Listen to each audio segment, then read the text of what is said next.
I spoke about freeze dry in the sample.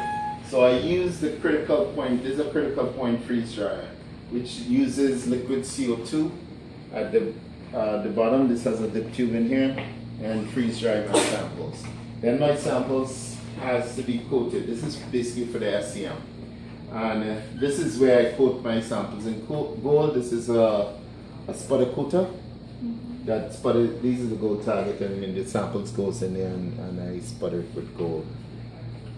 And so those are the two. I use a vacuum. Well, I'll tell you about the vacuum in a minute.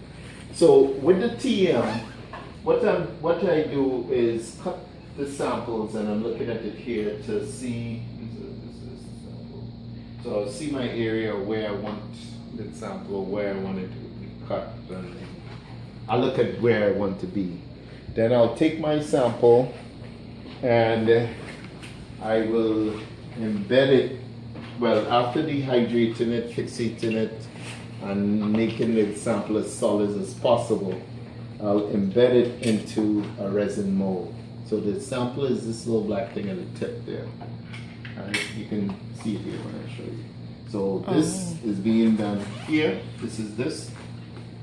Actually, it's here. And then I'll be cutting the sample with these glass knives. I make these glass knives. And the sample will be pulled off here. So I can cut this sample to whatever thickness I want. Now, everything is automated because I don't want any vibration on dirt or noise or whatever that to disturb the sample, because this is where the sample is being pulled off, right, to 50 nanometers or so. And then I'll stick it onto my mesh grids to look under the microscope. So we use the glass knives, and the other knife we have is a diamond knife. Blades are just too thick. That's why. Can we look at that one? What? The diamond knife. That's in a box. That would be interesting Those to are see. super expensive, so Yes, I don't I have would- them on display. What is the cost of a diamond knife? A lot of money. A lot of money. A lot of money. So first we'll make the glass knife. I have a glass knife maker where I cut the glass to where I need. These are the little glass knives there. And what you cut the glass knives with? Glass knife maker, which is that device over there.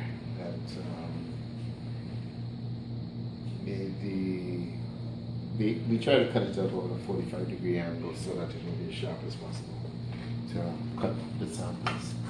Right now it cuts in. 45 It cuts in right now. Huh? How long does that take? Cut in, you make any glass knives? Depends on how nervous you are. Okay. How it doesn't take that long if you do it a couple times and you know what you're doing, but it could be tedious at times. You know, like if you know starting to do it, but it's pretty easy. What type of glass do you use? Yeah, good question. I have no idea. I buy the glass. Okay. Put it this way, I don't buy glass here, I import it. Okay. So, I assume it has to have a alright, I think you just want me to go in a box. Okay. Alright. These are the glass. Okay. So it comes in these glass strips, in which I put into this machine, well, this glass cutter here, put the strips in here, cut it to 1 piece, 2 piece, into 4 pieces, or how many pieces, and then I cut it at a 45-degree angle. It's much more harder than that. But that's what the glass looks like. Glass knife maker. That's actually what it's called. Yes. Purdue. It's written on the Yes. Oh, sorry. So, we make glass knives. And this is, this is the diamond knife. Yay. I definitely want to get a picture of that. Well, it's not that impressive, but it's It's impressively expensive. So the tip there is a diamond knife. So these are That tiny, Look at tiny, yeah. I assume that would be very expensive. yeah. I'm not even seeing it. I'm gonna come and take a picture. Well, let me get my hand out of the way. Oh yes, Right. we'll take a picture on top there. So that's the diamond knife.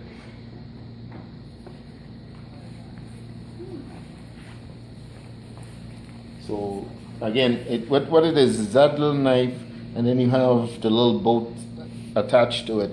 So you put that bolt in water, and when you the same cutting you're doing there, and it goes off to the little bolt. It just makes you cut into about 50 millimeters, so, right? So this could cut real small, without jaggeds and all that kind of stuff. So that's why this is in this little box. It don't come out until I need it. No, but it's in this little box and it doesn't come out until I need it. So I don't. It's only required for special.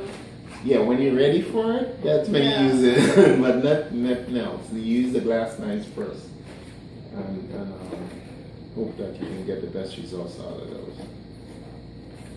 But okay, that's basically it for my little tour. So, Oh, what kind of microscope is that? this is just a light microscope that has a camera on it. Okay, you could use this microscope to view live specimens. Yeah. This doesn't. This is just a slide. We get up here. I slide it off. But what we do is you. In other words, this doesn't take any preparation. You just cut your sample, like kidney, whatever, and stick it on there. And then you look at it to see what section or what part you want to look at. So it's just a view, just a rough view, in other words. So it's not there's no big preparation to this. I see this has TEM preparation on it. Is that a freezer or something? What? No, I label that so that I know where things are. so that I could. These are all my stuff that I use for TEM and SEM preparation. So, like the preparation part of a TEM is very tedious, as you can see. It's not something that you can just take like with the SEM. I could just coat and go. This you have to cut, and your environment it has to be very, very clean, very important, and you have to lay things out.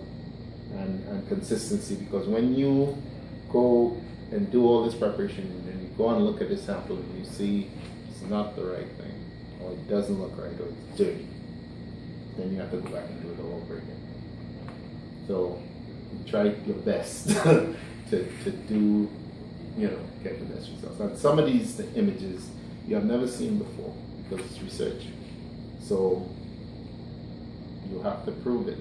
And you have to go and do it many times. So you will, when you do preparation, you would like to have a clean spot, you alone working there, because you want to know where you made your mistakes if you do make mistakes, and you want to know that everything you can go back and track back where you went wrong and what part you did. Not an inner thing. So. It's your lab or wherever you have to be clean, have to be. Oh, do you set wear up special garments? Yeah, well, I go. Special garments for. Well, the thing is, I don't do all the heavy cutting and all that stuff. I just do basically the viewing part of it. Alright? The preparation part, you guys do. And then rating. So, I don't, because I can't do it. It's something, you have to know what you're looking at. I can't tell you what you're looking at. And I have different people coming in here, from materials to biological to all kinds. So, and two of the same people might be doing the same experiment, different results. Different because what they're looking at is two different things. So, that's